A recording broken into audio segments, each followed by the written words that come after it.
مکن غیبت کسی را ای مسلمان، مکن غیبت کسی را ای مسلمان، که غیبت میبرد خیر و سخاوت. زبانت حفظ کن از لفظ ناپاک، که پاک گردد درونت از نور ایمان. اگر غیبت کردی مؤمنی را، که صد افسوس خوری در روز محشر، که صد افسوس خوری در روز محشر.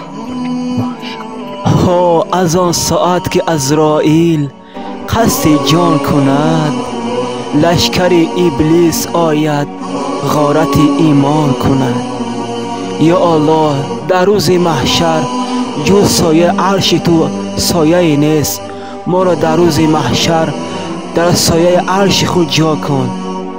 بر ما نظر رحمت کن یا الله. هر چند گناهکار هم باشیم، روسیا هستیم، در پنهانی در آشکارا گناه میکنیم، خدایا خودت رحمت کن.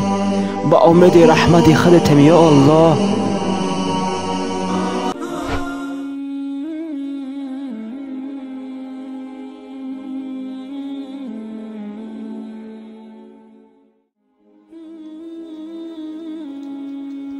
همین مال گاو کدی ای مال گاو استفاده بر نترس، رزق الله میته نترس.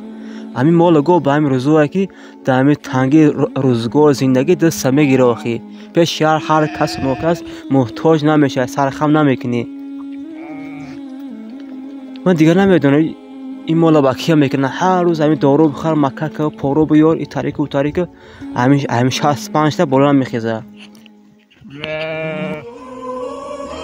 دیگه نمیفهمم دیگه چیکار کنم، کجا برم دیگه. حیران سرگردان.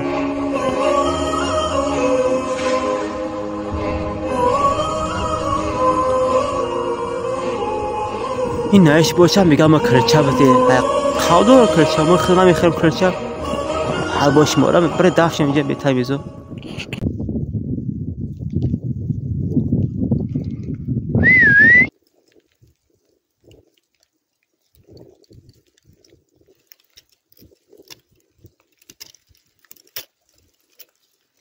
اون نکن خیزرم هوای تونچو مگه اما شخلان گرفت رفتیسه خونه رفتیسه.